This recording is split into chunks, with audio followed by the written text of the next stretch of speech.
Құрметті әріптестер, ауыл партиясы әр уақытта ауыл адамдарының мүддесін қорғауда, соған байланысты фракция депутаттарын алаңдататын бірқатар мәселелер туралы жеткізім келіп отыр. Мемлекеттің бюджеті бұл халықтың қазынасы. Демек, осы халықтың қазынасының 3/1 бөлігі, бұл триллиондаған ақша, осы мемлекеттік сатып алу жүйесі арқылы игерілетінін жақсы білесіздер.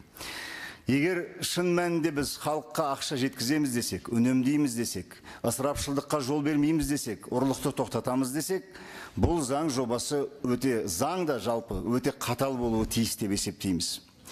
Ауыл партиясы депутаттары осы заң жобасын қарастыру барысында осы арсыздыққа қарсы бірқатар ұсыныстар берген болатын. Егер білетін болсаңыздар, көп ауылдарда мердігерлер тендерді ұтып алып, халыққа уәде беріп, сосын өз міндеттемелерін орындамай, арсыздық танытып жатыр. Бұндай компаниялар өте көп. Неге ондай құбылыс бар? Себебі бұлар қара тізімнен қорықпайды. Қазіргі заң бойынша қара тізімге тек қана бірінші жетекшілері ғана енеді. Ал енді сол компаниялардың құрылтайшылары, олардың жақын туыстары, акционерлері басқа фирма ашып алады да баяғы әдетіне салып, сол арсыздықты таныта береді. Міне осыған қарсы ауыл партиясының депутаттары ұсыныс берді, жұмысшы тобы да осы қарастырылды, соған қолдау көрсеткен депутаттарға біз алғыс білдіреміз. Екінші мәселе бұл ысырапшылдық.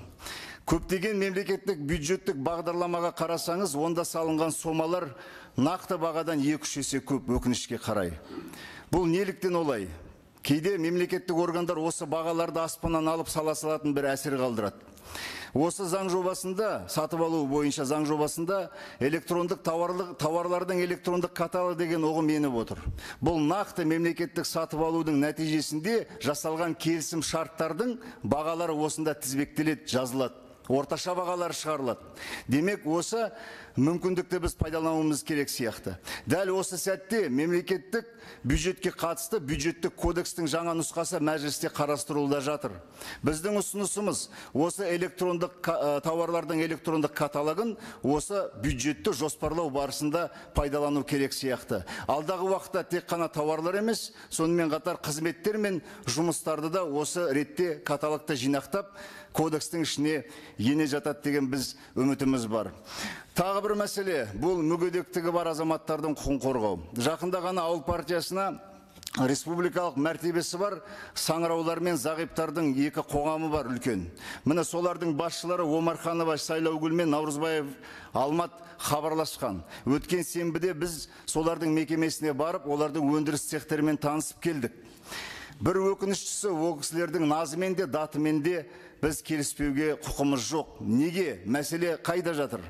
Өздеріңіз білесіздер, Қазақстанда 100 мыңнан аса адам түрмеде отыр. Міне сол қылмыскерлердің бүгінде мекемесі бар. Ол мекеме мемлекеттік сатып алу заңы арқылы тұрақты түрде тапсырыс алады. Бір көзден сатып алуға қатысуға мүмкіндігі бар олардың. Ал енді мына зағиптардың және саңыраулардың мемлекеттік кәсіпорындары, филиалдары бола тұра, бұндай мүмкіндіктері жоқ. Қылмыскерлер темір тордың ар жағында отырған азаматтарға бюджеттен қазір 4 мың теңге бөлінеді, оларды күтіп бағуға бір тәулігіне. Жылына бір 12 миллиард теңге. Міне соған қарамастан тұрақты түрде тапсырыстар алады. Ал енді өз күнін өздері әрең бағып отырған осындай ұйымдар өкінішке қарай тапсырыссыз отыр. Сондықтан да құрметті қауым, әріптестер, екінші оқылымға дейін осындай мәселелерді назарға алып, тиісті ұсыныстар береміз деген ниеттеміз. Назарларыңызға рахмет.